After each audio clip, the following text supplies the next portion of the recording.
Bonsoir à tous, c'est Matt149, j'espère que vous allez bien. Aujourd'hui, on se retrouve pour l'enquête numéro 24, pardon, j'allais dire 23, pour le chapitre numéro 2. J'ai trouvé, je crois avoir trouvé l'endroit exact où votre tueur a été assassiné. C'est 59, ouais. Il a pas, je ne l'ai pas encore analysé, ouais, mais j'ai trouvé un insecte dans la gorge de la victime. Il a dû y rentrer juste après sa mort. Non seulement 4 heures, 4 heures pour déterminer de quel type d'insecte il s'agit ou d'où il vient. Alors, je pourrais vous révéler la scène du crime. Nous n'avons pas 4 heures, Nathan. En revanche, nous allons... Ah, nous avons un expert en, en entomologie médico-collège. Mais oui, médecin 59, c'est toi que je parle. Oui, et maintenant, oui, on va voir quoi? Oh,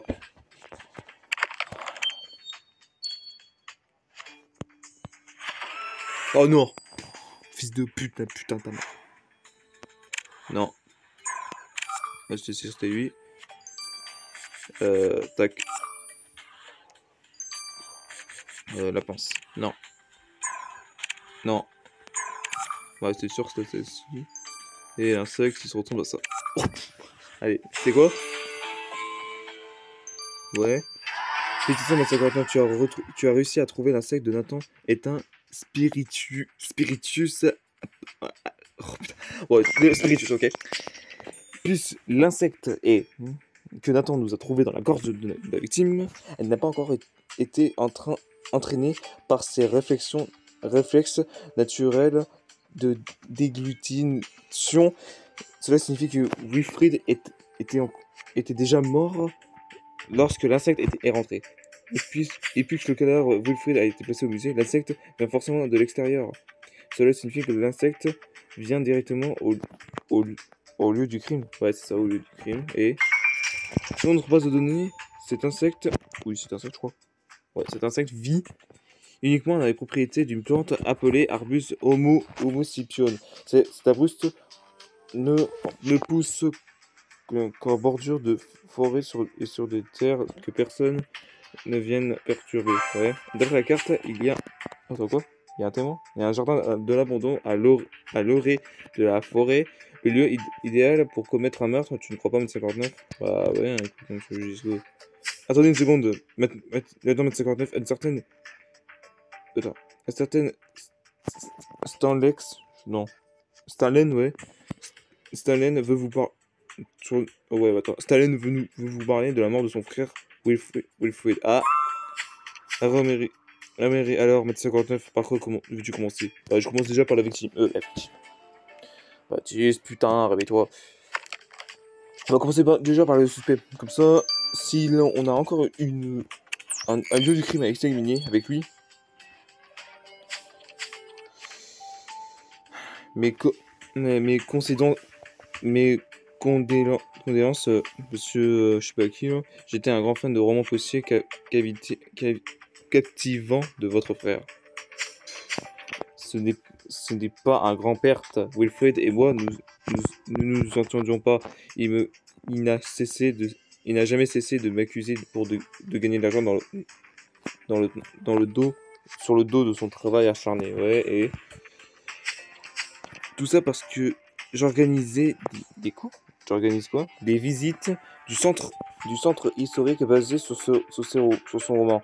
Les touristes voulaient tout simplement voir où les meurtres du livre, ouais, avaient été commis, ouais. J'aimerais, j'aimerais avoir le temps de discuter un peu avec vous, un peu plus avec vous. Les avocats attendaient que je remette une certificat de décès pour valider son testament. Testament, ouais. Pouviez-vous me le donner? Attends, pouviez-vous me le donner? Vous êtes venu ici uniquement pour récupérer le certificat de décès de votre frère? Burst. Stalin pourrait au moins faire semblant d'être triste, hein. J'avoue, tuer son frère pour son argent, cela fait un bon mobile. Je suis d'accord avec toi, M59, Mortinier reste notre principal suspect, surtout parce il sait quoi là. Ton insinuation n'a t'a jamais fait défaut, ouais. Donc si tu penses que nous devrions retourner dans son magasin, on y va. Ah, je pense, ouais. Hein. Hop.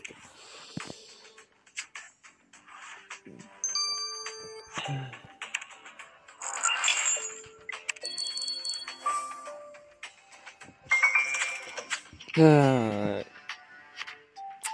L'examen de l'insecte que nous avons permis d'établir que ce jardin était la scène du crime et ce sont Attends. Et ce sang séché nous le confirme, cela aucun doute. Wolfried est mort ici. Je suis prêt à rechercher d'autres indices. Et toi, mètre 59. Pareil. Ah, bordel de merde. Ah là là. Alors, on a... Ah, attends, renard. Non, c'est coup, renard. Ah. Un coq, déjà poulet rôti. Quoi? Pff, elle est là, la trace de pas, je suis con. Moi. Morceau de carton, merde, désolé. Je suis désolé, hein, les gars, si je veux boire. Par contre, la coque. Ah putain, j'avoue. Je savais le zappé qu'elle était ici. Bon, ce code barre est taché de sang, ce qui signifie qu'il vient de la victime ou du tueur. Pourrais-tu user de tenter de tes talents pour déchiffrer les numéros qui se trouvent sur cette tâche de savoir d'où vient le code barre? Tu as raison, 59, cette race de pas de chien est encore fraîche. Si nous devrions de quelle race de chien il s'agit, nous aurons peut-être une chance de retrouver son propriétaire.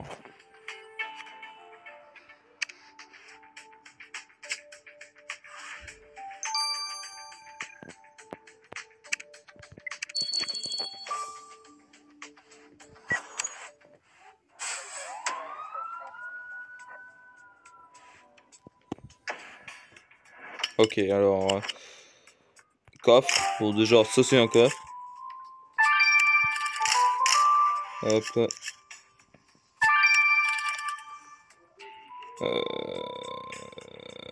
Non, ça c'est pas une surprise. Lunettes. Il est en train de faire ça depuis le début. Un rat. Ah, là. Et par contre...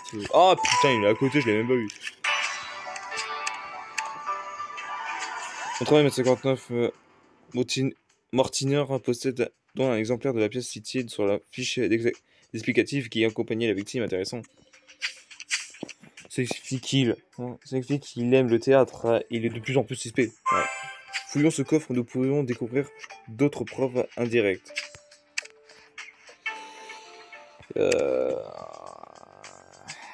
C'est pas gagné, mon pote.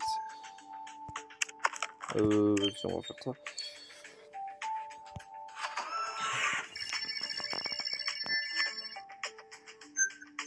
Oula.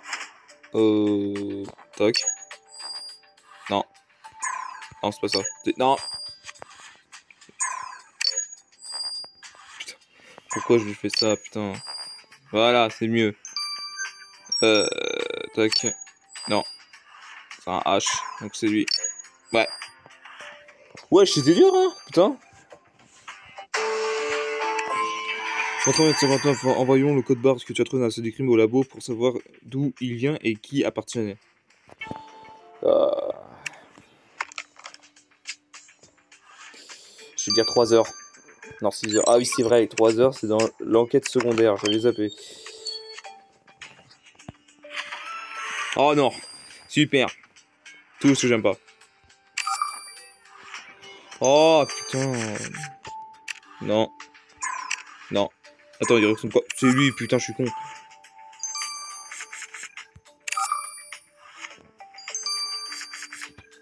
Non. Ah, c'est bon.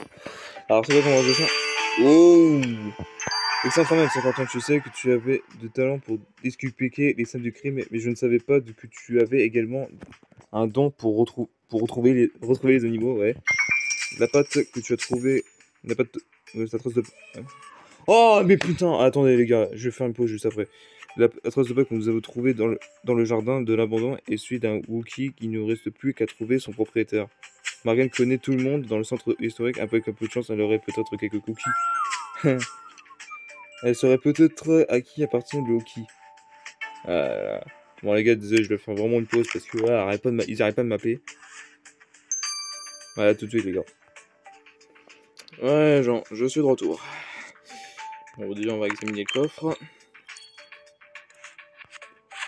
Oh.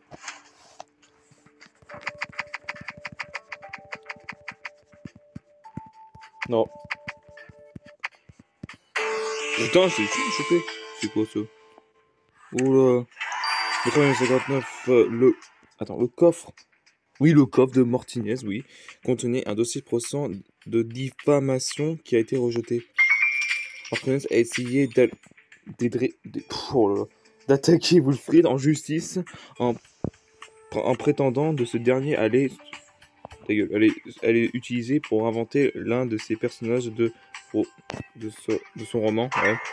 John il était convaincu que Wilfried s'était inspiré pour lui pour créer le méchant du livre. Morgue. Attends une minute, Morgue, c'est Martinez.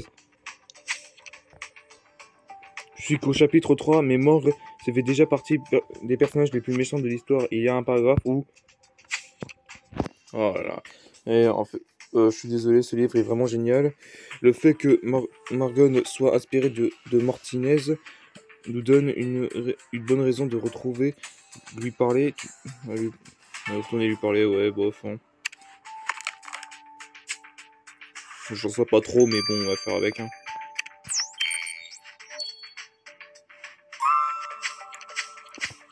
Oh, votre maison est très belle, Margaret. Hein.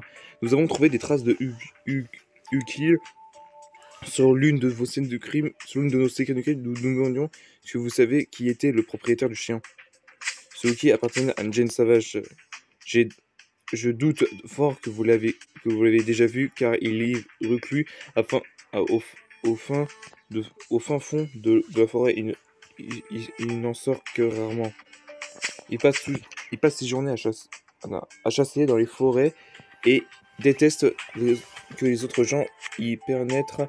La même empaillé des corbeaux qui les a fixés aux arbres en guide de remerciement, je crois. En guide d'avertissement, pardon. La dernière fois que j'ai vu James, c'était à l'occasion de la répétition de la pièce du théâtre Dr. Faust. C'était plus effrayant pour lui, pas pour cette pièce, que pour lui pour cette pièce. Oui. La seule véritable qualité qui se souvient du musée, soyez toutes bien prudents, le temps de 59 et officier James est un homme très agaçant, très dangereux. Bah, il est chasseur aussi, donc c'est un peu logique. T'as raison, nous devons rencontrer. Tu as raison, nous avons rencontré Margaret la première fois au théâtre lors de nos premières affaires ici. Elle aimait le théâtre et c'est certain que même si cette dame est aussi gentille, elle est sûrement innocente. Quant à James, et puis puisque le hockey était dans la scène du crime, il est donc probablement qu'il se soit également trouvé. Et Margaret, et grâce à Margaret, nous savons maintenant que James a empaillé ses corbeaux. Que dirais-tu de rencontrer ce suspect numéro 1? Rappelle-toi que ce que Margaret a dit, il est très dangereux. Vous dites ça, mais il dit ça, mais je sens à tous les coups, c'est pas lui.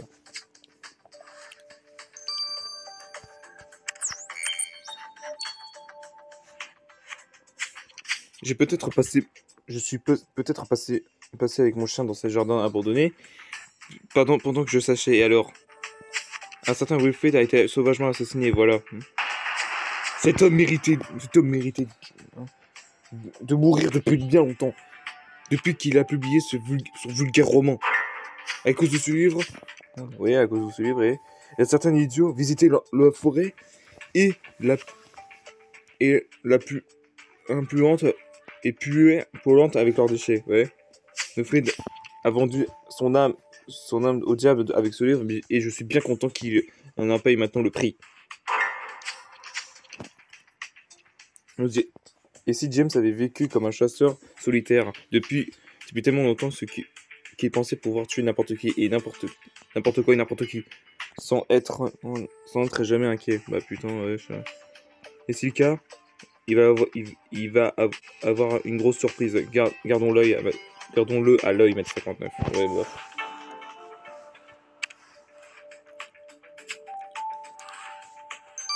Mais c'est toujours pas fini, putain. Genre, j'ai essayé de le poursuivre en justice. Que ferez-vous si quelqu'un écrivait un livre suicide dans lequel vous êtes méchant, vous êtes le méchant, c'est illuant. Dans ce livre,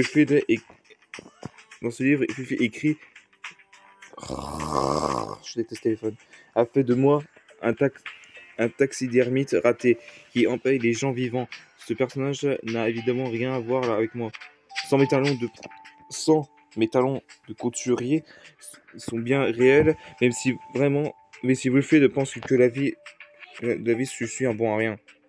Alors, oui, j'ai essayé d'attaquer Wilfred en justice, mais une importante compensation financière aurait pu arranger les choses. Mais il m'a demandé de procès de diffamation qui a été rejeté. Ouais, j'en ai marre de dire.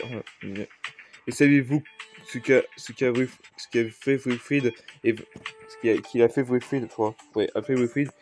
Il est venu juste ici pour se moquer de moi et seulement j'avais eu le temps d'aller au musée pour me moquer de lui. Bon sang, j'arrive pas à croire que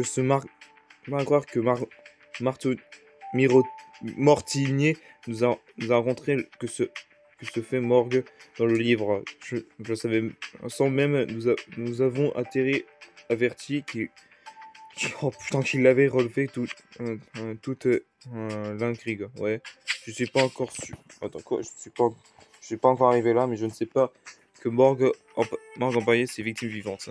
Et Mortinen était assez fou pour se venger en imitant le meurtre de Morgue.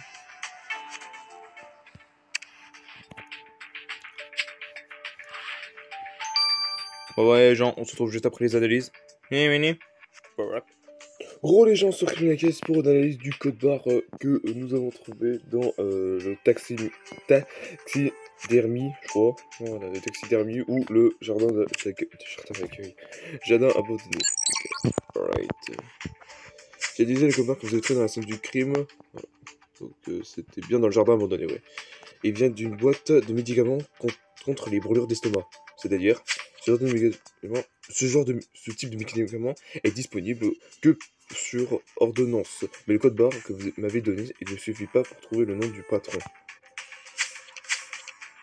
Alors, de toute façon, j'ai demandé à Nathan à réaliser une seconde autopsie de la victime pour savoir s'il avait consommé des antiacides. Oui, anti-Flumux. Ok. Les anti quoi? Les antiacides anti-Flumux. John, ce sont des médicaments contre la brûlure de l'estomac. Bref, Nathan m'a confirmé que votre victime n'en utilisait pas. Le code barre de la boîte de médicaments, oui, a été retrouvé sur la tête du crime. Cela signifie que le tueur qui souffre des brûlures d'estomac. Oh, qu'est-ce que c'est que ces conneries? Mathis 29, je n'ai pas dormi de la nuit pour terminer le livre de Wilfred. La fin est incroyable. Mais voilà le plus dingue. Grâce à ce livre, je pense que pour une fois, j'ai trouvé un moyen de résoudre cette affaire. Ouais, bon, on l'espère qu'il a réussi. Merci à tous d'avoir visionné cette vidéo. N'hésitez pas à liker, partager avec vos amis et mettre un commentaire par rapport à cette vidéo. Et pour me suivre sur les réseaux sociaux, vous cliquez par ici. Pour mater ma dernière vidéo, c'est par là.